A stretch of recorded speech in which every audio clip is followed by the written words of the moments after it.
Yeah, so my phone overheated last time, yesterday, and it's even hotter today, and I realized, like, the place that I put it is just, like, scorching hot.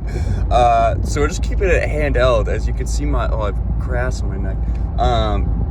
And I'm, like, the sweatiest I've ever been, so it's probably even better that you're just up close and personal this time. But I want to talk about kind of one of the bigger off-season headlines, and that is on the West Coast. I don't know if it counts as the West Coast. Portland Trail Blazers star point guard Damian Lillard, gold medalist, recently learned how to pop a champagne bottle and spray it. Add that to his repertoire. Dame Lillard, there's all these trade rumors, and he's kind of put the kibosh on them, most recently saying, that as far as he knows, he's staying in Portland. But here's the thing. Bottom line is, I don't think he should. I think he should want out. Now, I'm usually not a fan of guys, like the whole James Harden thing kind of soured me to guys requesting trades and whatnot. But now we've set a precedent that, if a guy's unhappy, like, teams will be willing to kind of bend a knee and deal them, especially if there's a good package. But obviously they lose a little bit of leverage knowing that the player is on the way out. But here's the thing I've been thinking about a little bit. So Dame, if we timeline this out over the past couple months, they part ways with Terry Stotts, aka Fire Terry Stotts, and then we hear Dame wants Jason Kidd to be the next head coach of the Portland Trail Blazers, and then we hear Chauncey Billups will be the next head coach for the Portland Trail Blazers. Somewhere in there, Dame says, we got to get this roster better. Right now, I don't think it's enough, something along those lines. Fast forward to free agency, and the Trailblazers sign Cody Zeller, Ben McLemore, and Tony Snell. And Tony Snell is coming off a 50, 90, 100 season. I recognize that. They lost Enes Kanter. They lost Carmelo Anthony. So, if you're taking stock of this roster right now, I cannot say that, they did what Dame wanted and improved. If anything, they took a baby step back.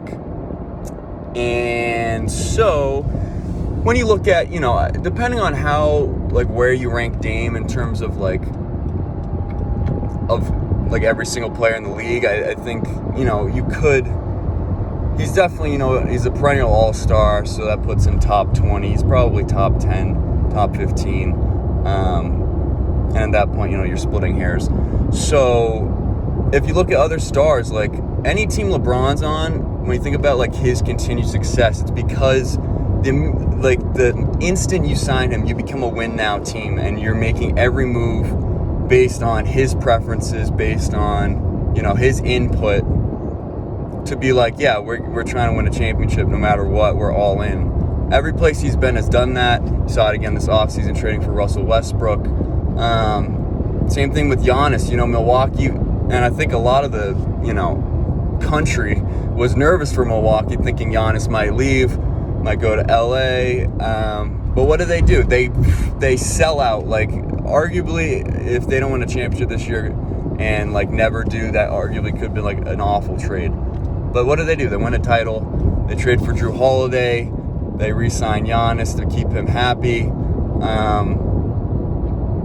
And there you have it. Another example, Kawhi Leonard wants to go to the Clippers. He says, well, you got to get Paul George if you want me. What do the Clippers do? They sell out for Paul George. Now, they've not won a title, granted, but Kawhi re-signs with them. And I think that, that I don't know what it is about Dame. I don't know what it is about the Trailblazers. Maybe their GM has, crazy amount of faith in this roster. But when you break it down, right, so you're looking at Dame, CJ, Norman Powell, Nurkic, and Robert Covington. Sorry, I didn't do that in order. Power forward, Robert Covington. Center, Nurkic. And really only Covington is someone who's, like, known for his defense. And I think that's just been like, they can't defend anybody, you know? They seem to play Denver all the time. Jokic eats them alive. And then once you get past their starting lineup, like, who are you looking at next? I mean, Anthony Simons, not a bad player.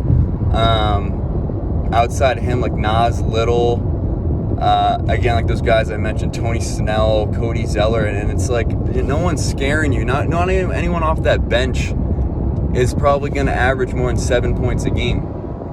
And so if I'm Dame, I'm looking at the front office and I'm like, are you trying to win? Like, we have a very small window here, you know. He's not young anymore. CJ's not young anymore, and it's like, you know, it's now or never for the Portland Trailblazers at this point.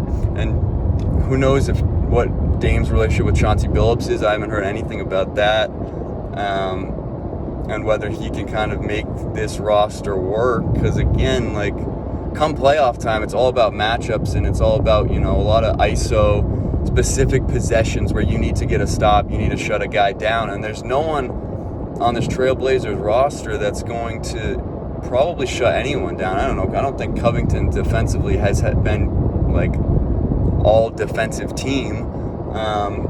And sure, they have the offensive, like, Dame is clutch. He's the guy you want, you know, the ball in his hands. 20 seconds left in the fourth quarter of a playoff game. But he's not the guy you want, you know, 20 seconds left, fourth quarter of a playoff game, defending the guy with the ball. So, this is a critical impasse, is what I'm saying, for the Portland Trailblazers. And the problem is they really don't have the assets to make a huge trade. I mean, CJ, you could argue.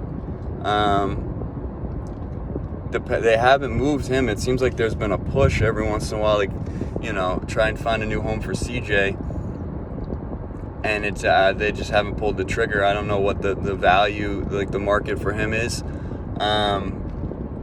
But it's just like, I don't know. And if you're Portland, maybe this is it. Like, you're kind of like, maybe we do rebuild, because you're going to get a hell of a package for Damian Lillard. You know, you're just going to have another team sell out for him. And at that point, you know, because there's no young core here. There's no, like, passing the torch to, you know, like the top draft pick or something like that. Like, it's win or bust, really.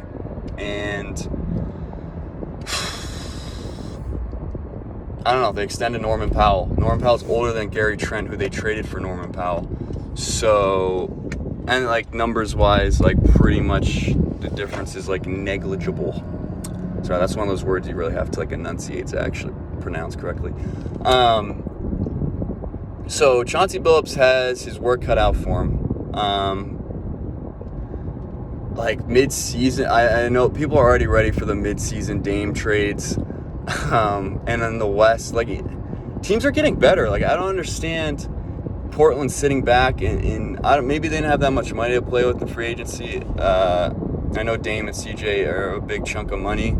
Other than that, like, I don't think, like, Rocco probably is like 15, Nurkic is something like that.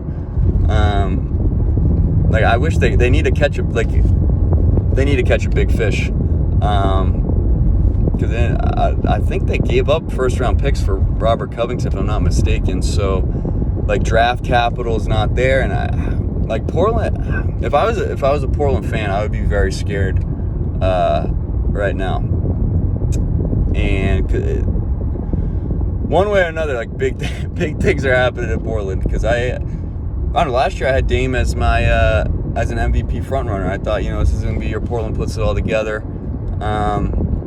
It's just injuries, and I don't know. I think actually losing Carmelo Anthony is going to be a big problem for them. Just to have another, like, 15 points. It's like 15 points you're losing every game, and mostly just, like, self-created, because, you know, Melo's not passing the ball.